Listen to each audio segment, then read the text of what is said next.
ہمت ہی نہیں پڑتی، خود میں کوئی ہنر نہیں، کوئی کمال نہیں، عیبوں کی پوری پوٹلی ہے، کسی کو کیا کہیں۔ لیکن جب شریعت کی بات ہے تو بات تو حق کرنی ہے، بات تو سچ کرنی ہے، اور بات کرتے ہوئے یہی پیش نظر رکھنا ہے کہ میں اپنے لیے نہیں، رب کی رضا کے لیے کر رہا ہوں۔ میرے دوستوں اور بزرگوں، میرے پیارے نبی پاک صلی اللہ علیہ وسلم پر نبوت کا سلسلہ ختم ہو گیا۔ ان کے بعد کسی قسم کا بھی کوئی نبی نہیں ہے، سوچا جا سکتا بھی نہیں۔ وہ آخری نبی ہیں، ان پر نبوت کا سلسلہ ختم ہو گیا، وہی ان پر ہو چکی، ہمیں قرآن مل چکا، اب وحی کا، نبوت کا کوئی تصور نہیں ہے۔ جو بات میں نے کرنی ہے وہ یہ کہ حضور صلی اللہ علیہ وسلم کے 3 کام جو قرآن میں بیان ہوئے ہیں وہ قیامت تک جاری رہیں گے۔ وہ 3 کام کیا ہیں؟ یتلو علیہم آیاتہ ویزکیہم ویعلمہم الکتاب والحکمہ، اللہ کی آیتیں تلاوت کرنا، لوگوں کو پاک کرنا اور کتاب و حکمت سکھانا۔ نبی کریم صلی اللہ علیہ وسلم کے غلام یہ کام کریں گے؟ کیوں؟ میں نے شاید پہلے بھی بتایا تھا، حضرت موسیٰ علیہ السلام اللہ کے بڑے پیارے نبی ہیں، شان والے نبی ہیں، اولو العزم رسولوں میں سے ہیں، ان پر تورات نازل ہوئی تھی، انگلش والے تورا کہتے ہیں، تورات، توریت بھی لوگ پکارتے ہیں۔ اس کی تبلیغ کے لیے 4000 نبی آئے، اس ایک کتاب کی تبلیغ کے لیے اونچی 4000 نبی بھیجے گئے، جو صرف تورات کی تبلیغ کا بھی مطلب پہنچانا۔ جب تورات کی تبلیغ کے لیے اتنا اہتمام، تو قرآن تو تمام کتابوں کی جامع ہے، ساری کتابیں اس میں جمع، اور یہ سب سے بڑی نبی پاک صلی اللہ علیہ وسلم کا سب سے بڑا معجزہ، اس کی تبلیغ کے لیے کتنا اہتمام ہونا چاہیے تھا۔ تو اب نبی تو ہے نہیں، تو ان العلماء ورثۃ الانبیاء، بے شک علماء نبیوں کے وارث ہیں۔ وارثان نبی کون ہیں؟ علماء۔ علماء سے مراد کون ہے؟ جاننے والے، صحیح جاننے والے، صحیح عقیدے والے اور اس پر عمل کرنے والے، علماء حق۔ کیونکہ علماء 2 طرح کے، ایک علماء حق اور ایک علماء سوء، سین واو آگے حمزہ لگائیں، سوء برے کو کہتے ہیں۔ سب سے اچھا طبقہ بھی علماء کا ہے، سب سے برا طبقہ بھی علماء کا ہے۔ اچھے بھی ہوتے ہیں، برے بھی ہوتے ہیں، ہر طبقے کا حال ہے۔ یہ صحیح رہیں گے، معاشرہ صحیح رہے گا، یہ بگڑ جائیں گے، معاشرہ بگڑے گا، اور اس کا رزلٹ آپ کے سامنے ہے۔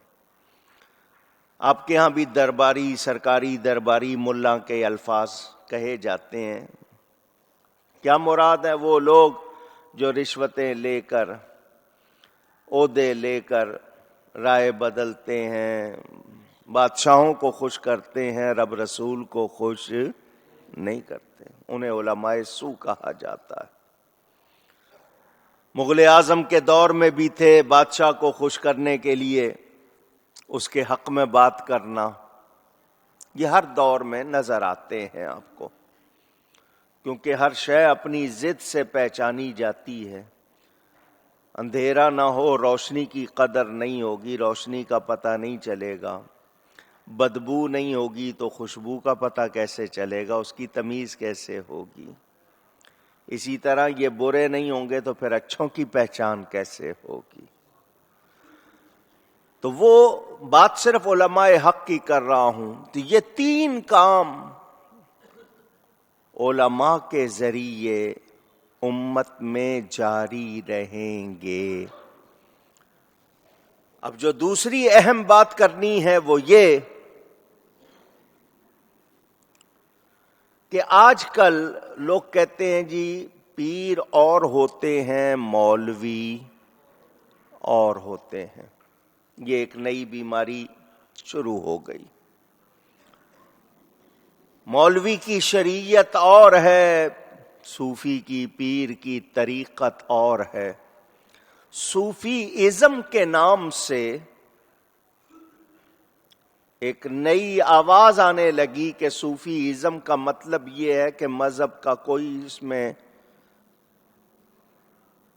پابندی کا اس کا کوئی خیال نہیں، آپ کسی بھی مذہب کے آپ صوفی ہو سکتے ہیں. یہ باتیں ہونے لگ گئیں. صوفی خدا کو مانے، کسی بھی مذہب کا ہو، روحانیت آ سکتی ہے. یہ باتیں ہونے لگ گئیں.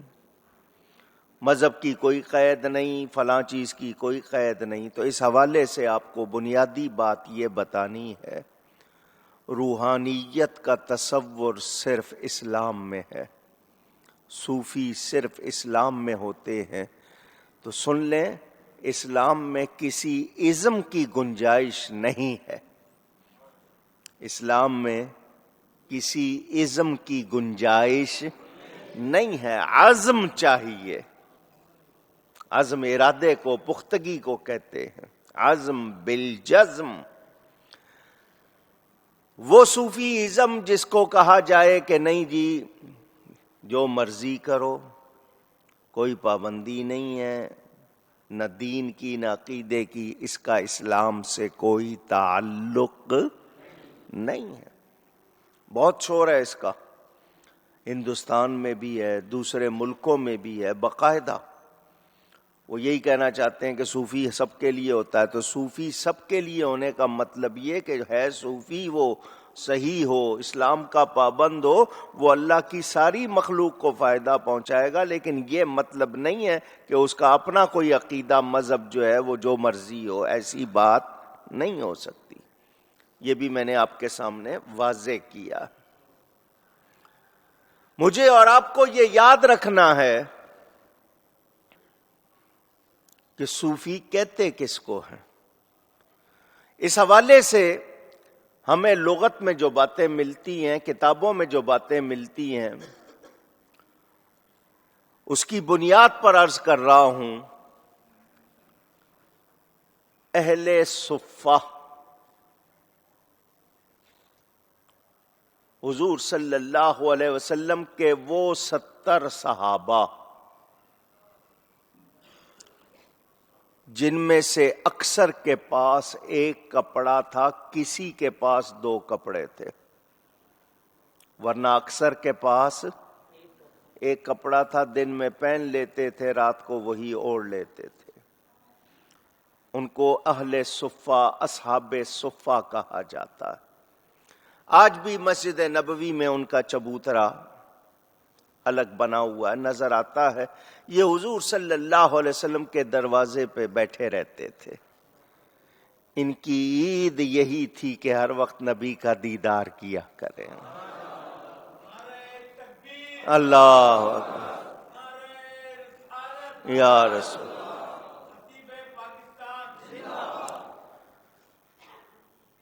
کوئی کسی سے مانگنا نہیں، کچھ نہیں کرنا. کوئی دے دیتا تھا، کھا لیتے تھے، ورنہ ان کو اکثر فاقے ہوتے تھے. ان میں حضرت ابو ہریرہ بھی شامل تھے.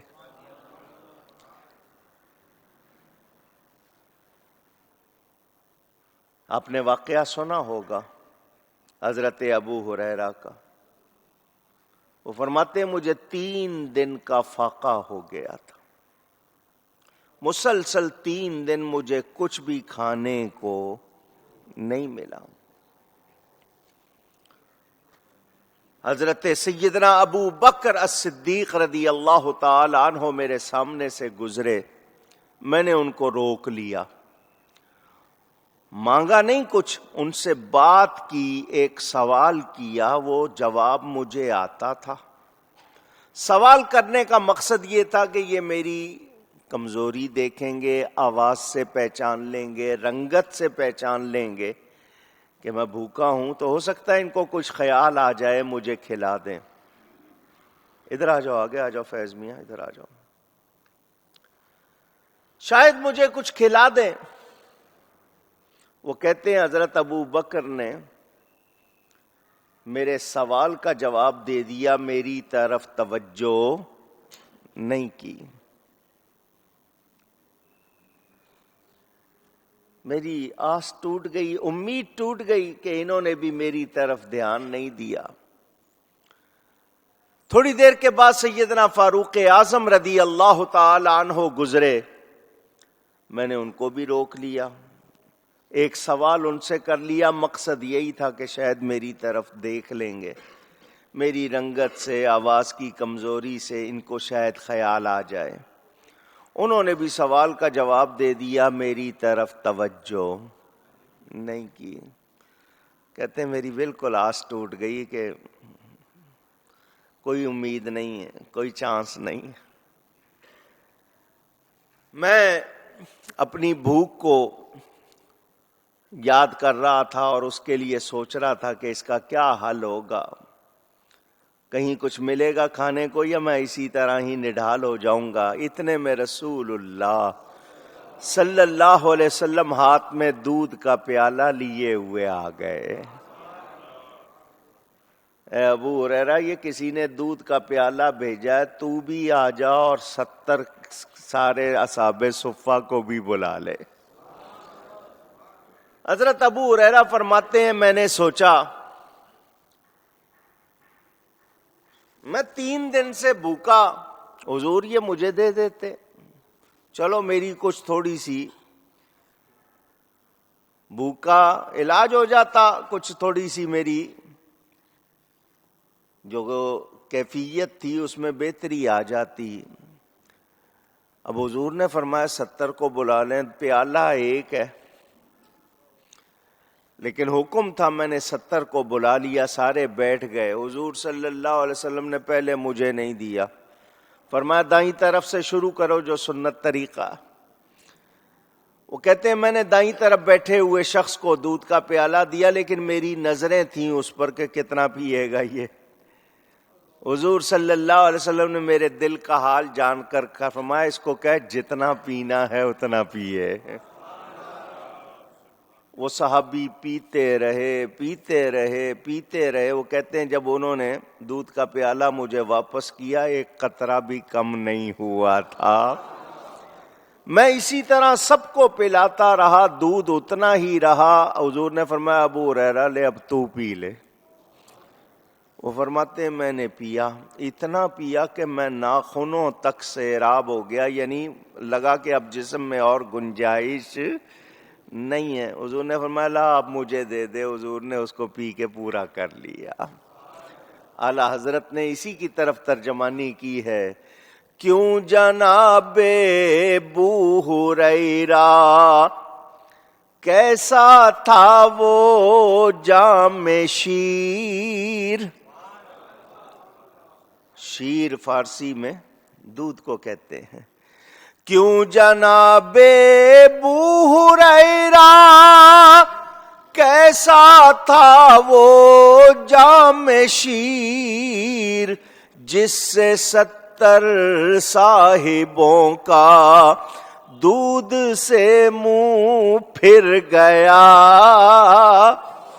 70 پی رہے ہیں لیکن ان 70 سے وہ ختم نہیں ہوا، ان کے منہ پھر گئے، دودھ اسی طرح بھرا رہا۔ یہ جو اللہ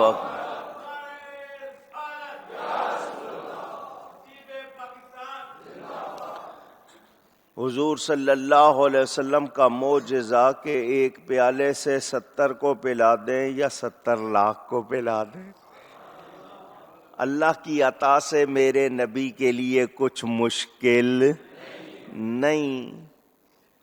اسی لیے اعلیٰ حضرت فرماتے ہیں نا، تیرے صدقے مجھے ایک بوند بہت ہے تیری. حضور قیامت کا دن ہوگا، آپ کوثر کے جام بھر بھر کے پلائیں گے، مجھے ایک بوند ہی مل جائے. تیرے صدقے مجھے ایک بوند بہت ہے تیری. جس دن اچھوں کو ملے جام چھلکتا تیرا.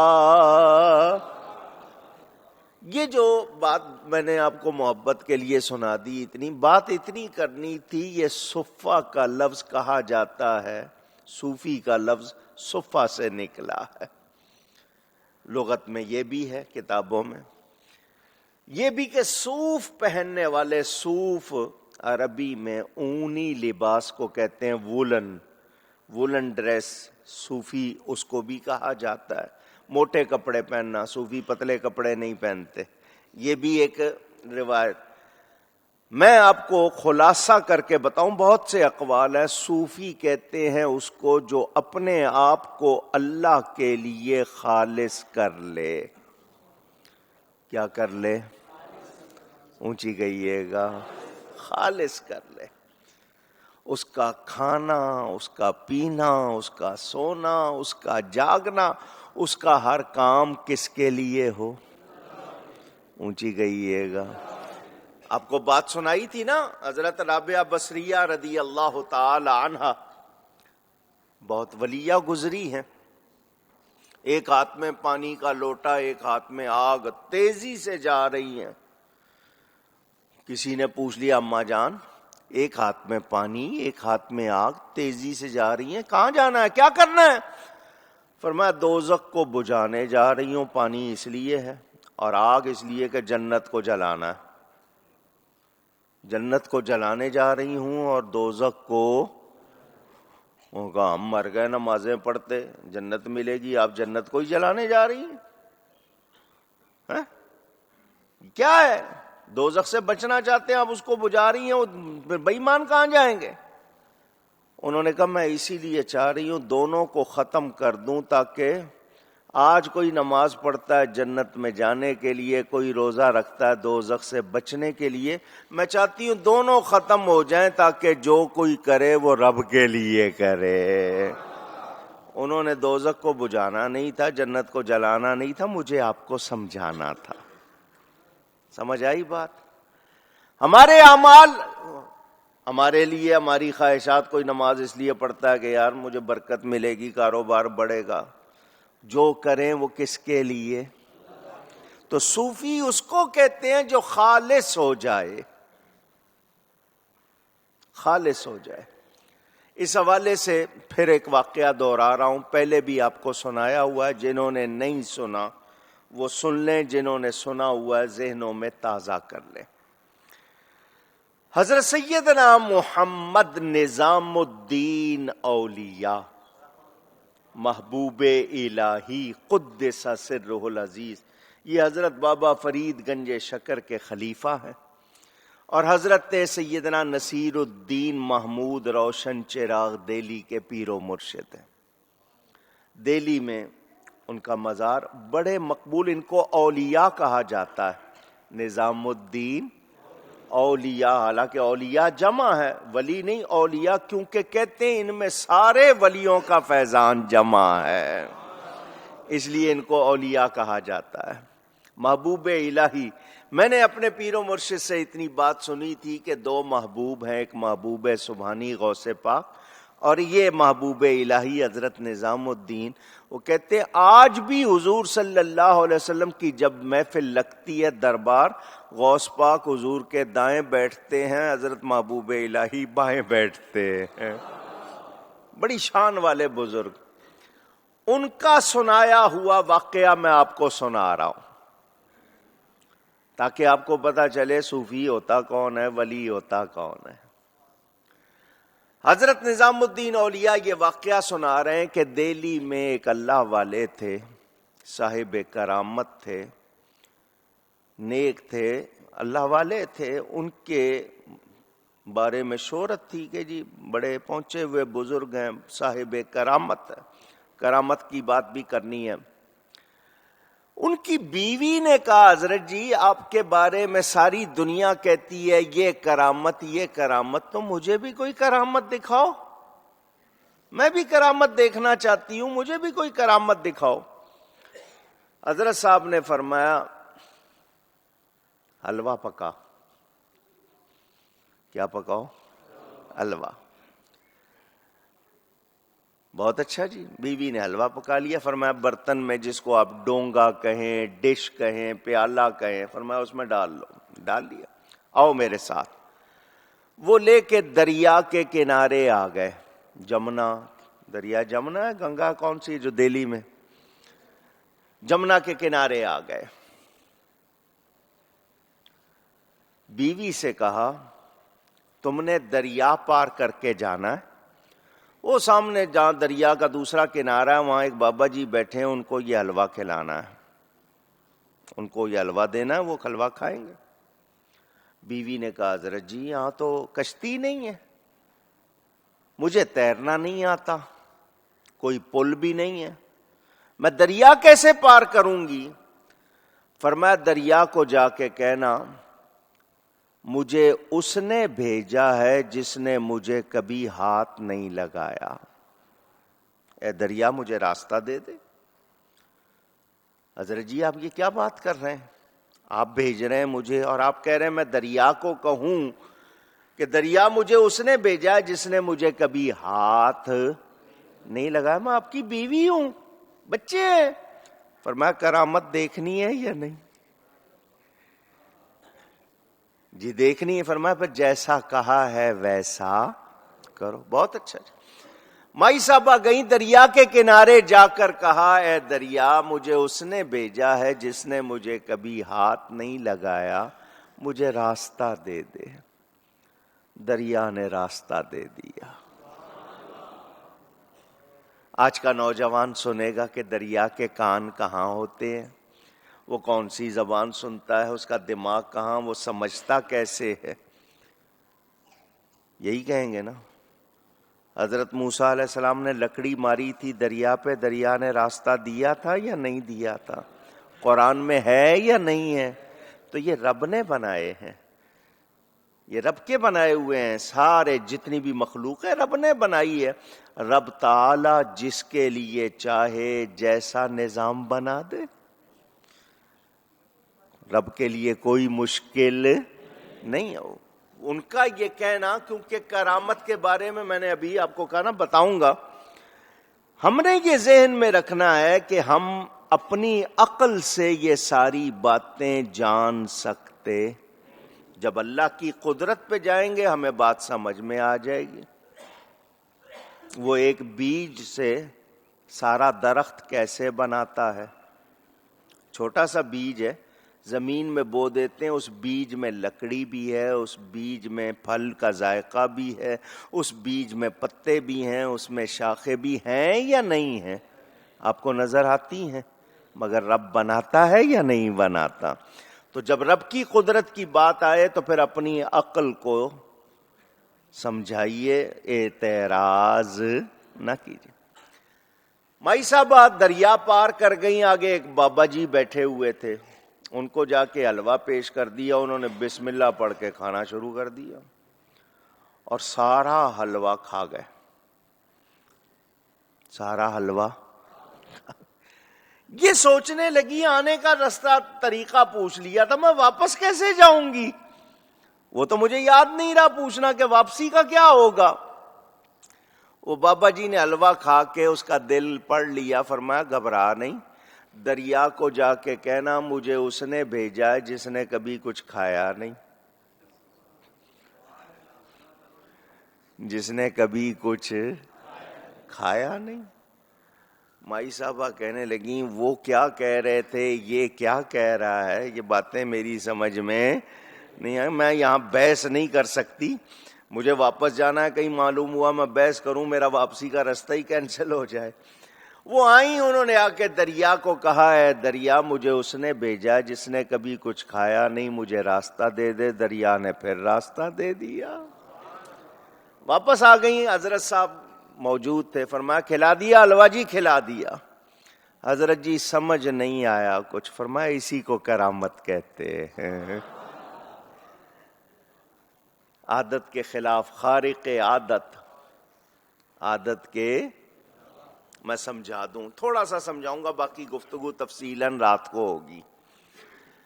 آپ کی گھڑی اپنے ہاتھ میں پہنی ہوئی ہے، آپ ٹائم دیکھیں تو اس وقت تقریباً 2:15 ہے، یہی ہے نا؟ ایک آدھ منٹ آگے پیچھے ہو تو لڑائی نہیں کرنی ہے، کوئی گھڑیاں ساری ایک جیسی نہیں چلتی ہیں،